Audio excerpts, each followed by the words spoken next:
तुमच्या घरात 5 वर्षापेक्षा कमी वयाचं मूल असेल तर हा व्हिडिओ नक्की बघा, कारण तुमच्या बाळाचं आधार कार्ड कसं बनवायचं ते आपण बघणार आहोत. 5 वर्षांपेक्षा कमी वयाच्या मुलांसाठी भारत सरकारने बाल आधार कार्ड ही विशेष तरतूद केलेली आहे. यासाठी तुम्हाला अगदी सोप्या स्टेप्स फॉलो करायच्या आहेत. यातली पहिली स्टेप आहे, तुमच्या मुलासह जन्म प्रमाणपत्र आणि इतर कागदपत्रांसह जवळच्या आधार केंद्राला भेट द्या.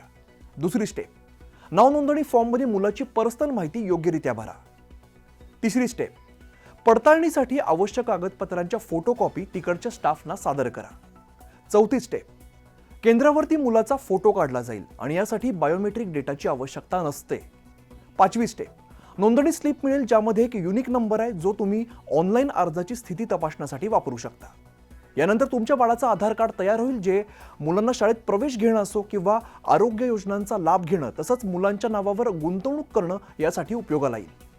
या लहान मुलांना बोटांचे ठसे किंवा बुबुळ स्कॅन सारखी बायोमेट्रिक माहिती देण्याची आवश्यकता नाहीये, कारण त्यांचा शारीरिक विकास अजून सुद्धा चालू आहे आणि तो बदलू शकतो.